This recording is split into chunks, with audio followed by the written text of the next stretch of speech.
is the American government going to get in the business of running these giant companies, whether it's AIG, it's a huge insurance company, Freddie Mac, Fannie Mae, and now this new entity, this monster that Paulson's going to create, the garbage dump of all bad loans. And how long do we run them? Is it indefinite? Do we sell them to someone? Or have we just nationalized industries? And today, a conservative commentator making the same point that I made. One of the, actually not a commentator, I'm sorry, Jim Bunning of Kentucky, making the same point I made, which is unbelievable. I didn't think it would ever happen. Yeah. He said, what are we, Hugo Chavez? He said, we've nationalized more industries than Hugo Chavez now. That's literally what I said on the show yesterday. Now, one difference is, I guarantee you, Jim Bunning has said that 28 times before. Mm-hmm. Well, this time he's right. And what's funny is Jim Bunning added to it, and I can't believe him, these words are coming out of my mouth, but he made an even better point. And he said, at least when Hugo Chavez nationalizes the industries, they get the profits too. Yeah. So the people of Venezuela, I mean, it's wrong, but they get the profits too. Right. Here, we're not getting any of the profits. All we're getting is the losses. Yeah, I mean, look, Jim Bunning doesn't want to bail anybody out of anything ever, doesn't want the government involved in the mortgage crisis, doesn't want him involved in anything. He's completely out of step with rational thinking on this. I hear you. I didn't know about this story. I saw it very briefly, but I didn't read it. It was about real estate. And I'm pretty sure there was a game on. But I mean, it sounds, well, on its face, fairly outrageous. And you know, there are reasons to trust Henry Paulson in general, because he's a reasonable guy working in an office full of crazy people.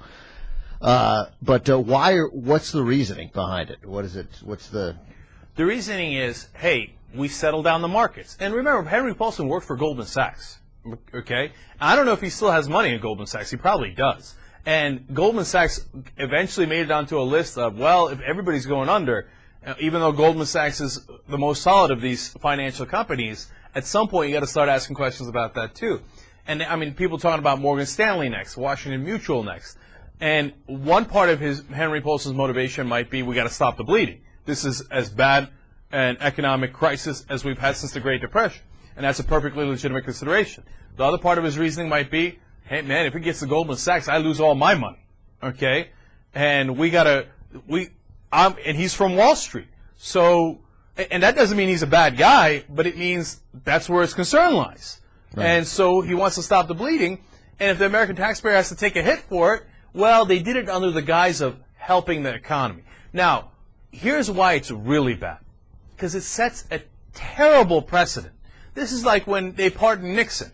It gave the green light to Dick Cheney many years later, and to everybody else who comes along later. Hey, if you're the president or the vice president, just break the law. No, don't worry about it. You're never going to be held accountable. And he's actually using the same exact model that they used during the savings and loans scandals and bankruptcies in the 1980s, the Resolution Trust Corporation. He's basically going to bring that back. And when they bailed out everybody in the 1980s during the savings and loan scandals, you know what happened? It gave a green light to Wall Street to say, do it again. They'll bail you out. And they do it every time. And so now here comes Paulson doing the same exact thing, bailing not just one or two companies out, but the whole industry out by taking all of their bad loans off their hands. And you know what's going to happen? 10 to 20 years from now, they're going to make the same mistakes. And to them, it's not mistakes. They're making a lot of money in the short run. Yeah, well, and then they're going to stick us with a bill again. And then at that point, Republicans will tell you, oh, we didn't see it coming. I can't believe Wall Street got greedy. Yeah, well, I mean, you have to protect Wall Street against its own greed, its own extreme greed, if you want to, you know, if you're of the sentiment that some greed is good and that obviously everybody wants people to make money. That's how capitalism works. My sense is that if you significantly regulate them, obviously they're less likely to get themselves into this hole, and you have to do fewer bailouts. The government has to have a significant oversight role. We've proved it. We keep proving it. How many times do we have to prove it again and again and again?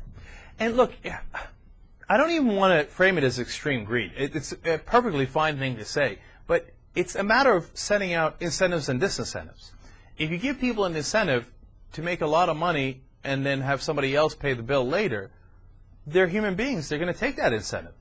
And that was part of my problem with welfare, is that if you don't put an end to it, you provide the wrong incentive for people to continue to stay on welfare. And there you're getting a tiny amount of money, right?